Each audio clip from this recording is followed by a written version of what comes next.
እንኳን ወደ አረንጓዴዋና ማራኪዋ ምድር በደህና መጣችሁ። ዛሬ የምንወስዳችሁ በተፈጥሮ የታደለች በባህል የከበረችና በጀግንነት ታሪክ የደመቀችውን የሲዳማ ምድር ለመጎብኘት ነው። በደቡብ ኢትዮጵያ እምብርት ላይ የምትገኘውና ወደ 6000 ስኩዌር ኪሎ ሜትር አካባቢ የቆዳ ስፋት ያላት ይህች ድንቅ ክልል ከደጋማው ቀዝቃዛ አየር ንብረት እስከ ስምጥ ሸለቆ የሞቃታማ የአየር ጸባይ ድረስ ሰፊ የሥነ ምህዳር ስብጥር አቅፋ ይዛለች። ዓመቱን ሙሉ አረንጓዴ በለበሱ ደኖች በወንዞችና በሐይቆች የተከበበችው ሲዳማ የተፈጥሮ እውነተኛ የጥበብ እጅ ያረፈባት ምድር ናት። የሲዳማ መልክዓ ምድር ስንቃኝ መጀመሪያ ቀልባችንን የሚስበው ሰንሰለታማውና ግርማ ሞገስ ያለው የገረምባ ተራራ ነው። ይህ ተራራ ለክልሉ የተፈጥሮ ውበት መጎናጸፊያ ብቻ አይደለም፣ በማህበረሰቡ ዘንድ ትልቅ ታሪካዊና ባህላዊ አክብሮት የሚሰጠው የኩራት ማማ ነው። ይህ ከፍታ ቦታ አካባቢው ቀዝቃዛ በማድረግ ለዓለም ታዋቂ የሲዳማ ቡና እና ለሕዝቡ የህይወት ዋልታ ለሆነው የእንሰት ተክል መበልጸግ ትልቅ ሚናን ይጫወታል። ከተራራው ጫፍ ቆመው ወደ ታች ሲመለከቱ የሚታየው የተፈጥሮ ጭጋግ አረንጓዴ ምንጣፍ ልብን በሐሴት ይሞላል። ከዚሁ ከተራራው ስር በመነጨ ምድሪቱን የሚያርሰው የውሃ ሀብት የክልሉ ልዩ ጸጋዎች ናቸው። የጊዳቦ ወንዝ ለብዙ ሺህ አርሶ አደሮች የህይወት መስመር ሲሆን፣ ውብ በሆኑ ፏፏቴዎቹና በንጹህ ውሃው የሚታወቀው የሎጊታ ወንዝ ደግሞ የተፈጥሮውን ውበት በጥልቀት እንድንረዳ ያደርገናል። እነዚህ ወንዞች መሬቱን ከማርጠብ ባለፈ ለአካባቢው ስነ ምህዳር ሚዛንን መጠበቅ ዋነኛ ምሰሶዎች ናቸው። ስለ ሲዳማ ተፈጥሮ ከተነሳ የቱሪዝም ዋልታ የሆነው የሐዋሳ ሐይቅ ሳይጠቀስ አይታለፍም። ይህ ሐይቅ እውነተኛ የአዕዋፋት ገነት ነው። በተለይም ማራቦ፣ ስቶርክና ዳክዬዎች ሐይቁን ያደምቁታል። በዳርቻው የሚገኘው የፍቅር ሐይቅና የታቦር የአሳ ገበያ የከተማዋን ነዋሪዎችና ጎብኚዎች ዘውትር በፍቅር ይስቡታል። ከዚህም በተጨማሪ ወቅቱን ጠብቆ በውሃ የሚሞላውና ለዱር እንስሳት መጠለያ የሆነው የጨለልቃ ሐይቅ ሌላኛው ድንቅ ስጦታዋ ነው። ይህች ምድር በምስራቅ አፍሪካ ስምጥ ሸለቆ ውስጥ በመገኘቷ ጥንታዊው የእሳተ ገሞራ አሻራዎች ይዛለች። በሐዋሳ ከተማ ውስጥ በኩራት የቆመው ታዋቂው የታቦር ኮረብታ የዚሁ ጥንታዊ የእሳተ ገሞራ እንቅስቃሴ ውጤት ነው።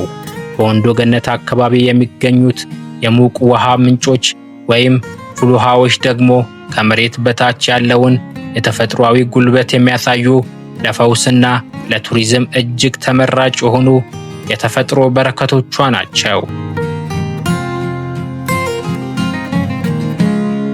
የሲዳማ ሕዝብ ሕይወት ከተፈጥሮ ጋር የተቆራኘ ነው። አኗኗሩም በሁለት ምሰሶች ላይ የቆመ ነው፣ እንሰትና ከብት። እንሰት ለሲዳማ ሕዝብ ምግብ ብቻ ሳይሆን የባህልና የማንነት መገለጫ ነው። ከእንሰት የሚዘጋጁት ዋሳ፣ ቡላ እናም ቡርሰሜ ማህበረሰቡን ለዘመናት ያጠገቡ ባህላዊ ምግቦች ናቸው። ማህበረሰቡ ከማህበራዊ መዋቅር ደግሞ ይበልጥ አስደናቂ ነው። ጥንታዊው የልዋ ሥርዓት ወንዶች በየ8 ዓመት ዕድሜ እርከን እየተሸጋገሩ ሀገር ኃላፊነት የሚረከቡበት የትውልድ ቅብብሎሽ መዋቅር ነው። በዩኔስኮ የማይዳሰስ የዓለም ቅርስ ሆኖ የተመዘገበው ፊቼ ጨምበላላ ደግሞ የሲዳማ የዘመን መለወጫ በዓል ሲሆን የሰላም፣ የፍቅርና የተፈጥሮ ጥበቃ መገለጫ ነው። በእምነትና በሞራል ረገድ የሲዳማ ሕዝብ ማጋኖ በሚለው ፈጣሪ ያምናል። ለፈጣሪው ያለው ታማኝነት ደግሞ ሐላሌ በሚለው የሞራል ሕግ ይገለጻል። ሐላሌ ማለት እውነት፣ ፍትህ ማለት ነው። በአንድ ሰው ሕይወት ውስጥ ውሸት፣ ክህደትና ስርቆት መኖር የለበትም። ሁሉም በሐላሌ መንገድ መጓዝ አለበት ተብሎ ይታመናል። ይህ ሕግ ዛሬም ድረስ ለማህበረሰቡ ሰላም ትልቅ አስተዋጽኦ አለው። የሲዳማ ሕዝብ ሰላም ወዳድና ፍቅርን ዘማሪ ቢሆንም በነጻነቱ ለመጣ ግን ማንኛውም ኃይል አይመለስም። በ19ኛው ክፍለ ዘመን መገባደጃ ላይ የአጼ ምኒልክ ጦር የደቡብ ግዛቶችን ለማስፋፋትና ማዕከላዊ መንግስቱን ለመፍጠር ወደ አካባቢው ሲንቀሳቀስ የሲዳማ ሕዝብ የራሱን ነፃነት መሬት ለማስከበር ጠንካራ መከላከል አድርጓል። በተለይም በታሪክ የሐዋሳ ጦርነት እየተባለ የሚጠራውና በአካባቢው ጀግኖች የተደረገው ፍልሚያ የሕዝቡን አልገዛም ባይነት ያሳየ ትልቅ ክስተት ነበር። ኋላም በፋሺስት ጣሊያን ወረራ ወቅት የሲዳማ አርበኞች ዱር ቤቴ በማለት ከሌሎች ኢትዮጵያውያን ጋር ወንድሞቻቸው ጋር በመሆን የሀገሪቱን ነፃነት አስከብረዋል። ታዋቂው ጀግና ባላምባራስ ባልቻ ሳፎ በኋላም የሲዳማ አስተዳደር የነበሩት እና ፊታውራሪ ታከለ ወልደ ሐዋርያት ለአካባቢው ዘመናዊ መዋቅር መዘርጋት ስማቸው በጉልህ ይነሳል። የጥንቶቹ መሪዎች ሞቴ አሉላና ሞቴ ባሳሳም ሕዝቡን በኩራት የመሩ ነበሩ። በደርግና በኢህአዴግ ዘመናት የሲዳማ ሕዝብ ማንነት፣ የቋንቋ የራስ በራስ ዕድል የመወሰን መብት እንዲከበር በፖለቲካው መስክ ታላቅ ትግል አድርገዋል። የሲዳማ የነፃነት ንቅናቄ አንጋፋ ታጋዮች እንደ ወታደር ቤትሱ ቶካያ ያሉ ጀግኖች ለዛሬው ማንነት መሰረት የጣሉ ውድ የሕዝብ ልጆች ናቸው።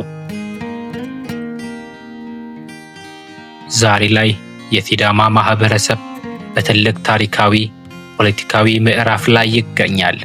ለዘመናት ሲያነሳው የነበረውና ከፍተኛ መስዋዕትነት የከፈለበት የራሱን በራሱ የማስተዳደር ጥያቄ እንደ አውሮፓውያን አቆጣጠር በ2019 በተደረገ የህዝብ ውሳኔ ምላሽ አግኝቶ የሲዳማ ብሔራዊ ክልላዊ መንግስት የኢትዮጵያ 10ኛ ክልል ሆኖ በይፋ ተመስርታለች። በአሁኑ ወቅት ዋና ከተማዋ ሐዋሳ የኢኮኖሚ፣ የቱሪስትና የኢንዱስትሪ ማዕከል በመሆን በፍጥነት እያደገች ነው። ታዋቂዋ የሐዋሳ ኢንዱስትሪ ፓርክ ለብዙ ሺህ ወጣቶች የሥራ ዕድል የፈጠረ ሲሆን የሲዳማ ቡናም አሁንም ለሀገሪቱ ከፍተኛ የውጭ ምንዛሬ ማስገኘቱን ቀጥሏል። የሲዳማ ቋንቋ ሲዳሞ አፎ በትምህርትና በሥራ ቋንቋነት በስፋት እየገለጸ ይገኛል። ምንም እንኳን እንደ አዲስ ክልል የወጣቶች ሥራ አጥነትን መቅረፍ፣ ዘላቂ ሰላምን ማስፈን የመሰሉ የቤት ሥራዎች ቢኖሩም ማህበረሰቡ ባህላዊው የሃላሌ የእውነት እሴት ከዘመናት አስተዳደር ጋር በማዋሃድ ወደ ተሻለ ብልጽግና ለመጓዝ በርትቶ እየሰራ ይገኛል። ሲዳማ ተራራው፣ ወንዙ፣ ሐይቁ፣ ለምለሙ ሜዳና የጀግንነት ታሪኳ ተስማምተው የሚኖርባት በተፈጥሮ የታደለች ውብ ምድር ናት። ይህን ውድ ሀብት ጠብቆ ማቆየትና ለዓለም ማስተዋወቅ የሁላችንም ኃላፊነት ነው። ስለተከታተላችሁን እናመሰግናለን። ቪዲዮውን ከወደዳችሁት ላይክ እና ሼር ማድረጋችሁን እንዳትረሱ። ለአዳዲስ ታሪኮች ደግሞ ቻናላችንን ሰብስክራይብ አድርጉ። ሌላ ድንቅ ታሪክ እስከምንገናኝ ድረስ ሰላም ሁኑ።